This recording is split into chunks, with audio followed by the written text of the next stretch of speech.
We finally got around to brutally executing some of the highest end optics on the market, both for dubious scientific conclusions and of course for your sick entertainment. So gather around and get those screeching keys ready. Today we're torture testing some seriously expensive optics.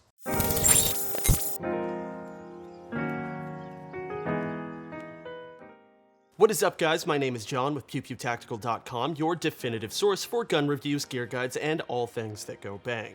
After we unceremoniously dropped a bunch of lower-end optics on a rock to see just what kind of abuse budget red dots can stand up to before they suffer some sort of POI shift or a complete blowout, we had numerous calls in the comments to subject some higher-end glass to that same sort of treatment. Never ones to ignore what the people crave, we rounded up a hand-picked selection of sights, specifically the Aimpoint Comp M5, EOTech EXPS 3, Trijicon MRO and TaO2 ACOG, and Sig Sauer's Romeo 8 to subject to a series of stress tests to determine just what type of abuse these bad boys can stand up to. It does, however, feel appropriate to state the obvious. These tests are not inherently super scientific, as there are a ton of variables that we're not really able to account for, but we do still think that the results are entertaining, and what you choose to take away from them is up to you. Before we launch into the particulars of the methodology, if your lust for blood can simply not wait a few more moments to be sated, you can hop to this time code to skip to the murdery bits. First up, we subjected all of the optics in the lineup to a small submersion test. Admittedly, this was mostly just a test for waterproofing, as an actual submersion test would be done at depths that bring pressure into the equation as well. All of the optics took a brief dunk, and unsurprisingly, all of them survived. Up next, we got all of our optics zeroed and shot a 3-round group at 50 yards to demonstrate our initial point of impact spread, establishing a basis for observing any shift in our zero throughout the rest of the tests if one did occur. All optics outside of the ACOG were used in conjunction with a Vortex 3x magnifier, but it should be noted that we didn't realize the MRO had a slightly lower mount than everything else, and we encountered a tiny bit of a ghosting problem as a result, but we don't believe that that affected the end results overall. With our initial groups established, we moved on to test number 2, which is a rapid succession of heating and cooling. Some of you may be familiar with the term thermal drift, which is essentially the process by which optics may lose their exact zero when subjected to extreme temperatures or rapid temperature changes, due to expansion or contraction of the components inside the sight itself. The military tests this with big fancy cryo chambers that can heat the environment all the way up to 140 degrees Fahrenheit or all the way down to -40. And although that's a huge temperature spread, that can occasionally come into play if you're doing some super cool guy shit like halo jumping into a hell desert. Whatever.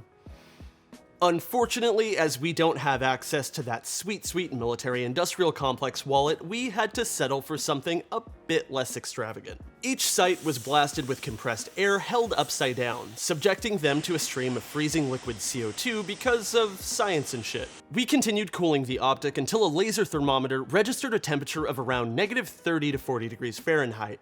From there, we used a butane torch, usually reserved for searing sous vide steaks, to reverse the process and nail the sight with the heat until a temperature of around 130 degrees Fahrenheit or so was reached. Before anyone says it, we're fully aware that the heating and cooling cycles here are incredibly imprecise, and it is entirely possible that the thermometer readings are only reflecting the external temperature, and that's not really going to give you an accurate representation of the prolonged heating and cooling cycles that the military tests these optics with, but also, Once again, all of the optics survived the thermal drift test with no issue, although it should be noted that the ACOG did sort of become foggy, if that makes any kind of sense. We're not entirely sure how that happened, as all of the optics should be nitrogen purged, which should ensure that they're not permeable, though it is possible that the heating and cooling may have damaged some sort of film on the lens of the optic itself, if such a thing exists. Regardless, it was still totally usable. With the homeless thermal drift experiment out of the way, we move on to test number 3, the drop test.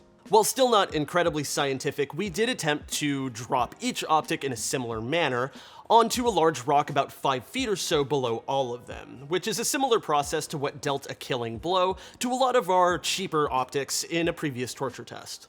We did, however, ensure that all windage and elevation adjustment turret caps were installed this time. SIG's Romeo 8 had the honor of being first to take the death dive, and after a pretty solid impact on its outer protective shroud, came away a bit scuffed up and slightly dented. However, after throwing the magnifier back on and shooting another 3-round group, we saw no real detectable POI shift after the drop, and everything on the optic appeared to still be in normal working order. However, Aimpoint's Comp M5 would not be quite so lucky. Same drill, we dropped the optic as best we could on its top surface, and in this case, the rock exploded the shit out of the battery compartment, which is honestly kind of surprising. We've had great luck with Aimpoint in the past, and weren't expecting the drop test to actually render any of these optics dysfunctional, yet here we are. Although it appears that a portion of the battery cap assembly had actually become dislodged from its housing, we saw no actual hard breakage in the materials at a glance. Regardless, this doesn't appear to be something that'd be fixable in the field, and as such, the Aimpoint Comp M5 has been eliminated. We actually spoke to Aimpoint about the issue, and they appeared surprised as well, and have requested that we send the optic back for inspection. We'll be updating the article once we've got more info and some hands-on time with the follow-up unit they're sending as a replacement. Next up to take the plunge was our EOTech EXPS 3. Unsurprisingly, the protective shroud on the EOTech took the brunt of the impact just as SIG's optic did, and despite a bit of deformation and some slight scuff marks, it held zero with no detectable POI shift. Yay. Trijicon MRO time. The MRO took a substantial hit to its illumination knob on the drop, although everything did remain intact and the optic was still on and appeared functional. However, once we returned back to our table to shoot another group, it appears as if our POI had shifted pretty significantly, now hitting very high and to the left. While this might be surprising, the optic was still otherwise functional. Lastly, the Trijicon TA02. The battery-powered ACOG that we reviewed in our roundup a few months prior. As pretty much the beefiest optic on the list, we expected the ACOG to hold up with no issues, and it did just that. No real external damage to speak of whatsoever. And with that, the drop test concludes. As mentioned, the Aimpoint Comp M5 suffered a pretty debilitating blow, and the MRO had a pretty significant POI shift, but we're all good outside of that. Up next, not content to merely let all of the sights be passively subjected to gravity, we shot them. With guns. We used a sacrificial AR upper zip-tied to a sawhorse to secure all of the optics before putting them on the business end of a couple of different rounds. From the sort of impotent 22 rat shot, to number 9 410 bird shot, 7.5 12-gauge bird shot, and finally 22 LR 40 grain mini mag at 1,235 feet per second. While we put in the time to zero, abuse, and check the POI shift of all of the optics on the previous tests, this is going to be merely abuse-oriented, as there are way too many varying factors to develop any sort of scientific conclusion outside of did the optics survive. Up first is SIG's Romeo 8, which survived 22 rat shot, 410 bird shot,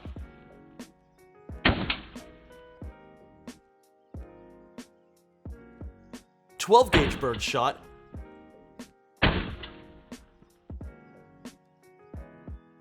but was eventually killed by 22 LR mini mag.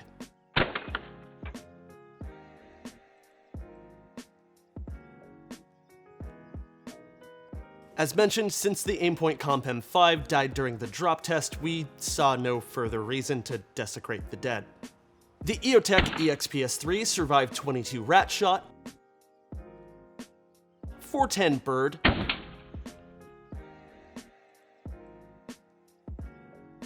12-gauge bird, and 22 LR mini mag kind of killed it?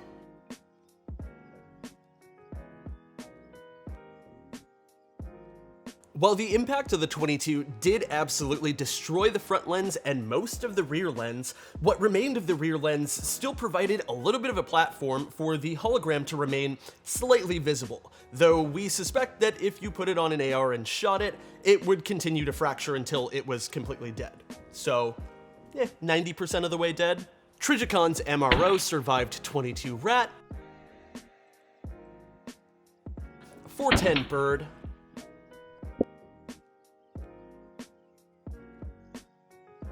12-gauge bird, and was absolutely destroyed by 22LR Minimag.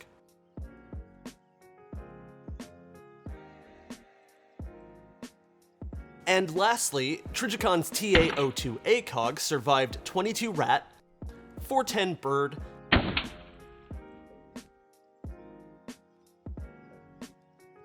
12 gauge bird,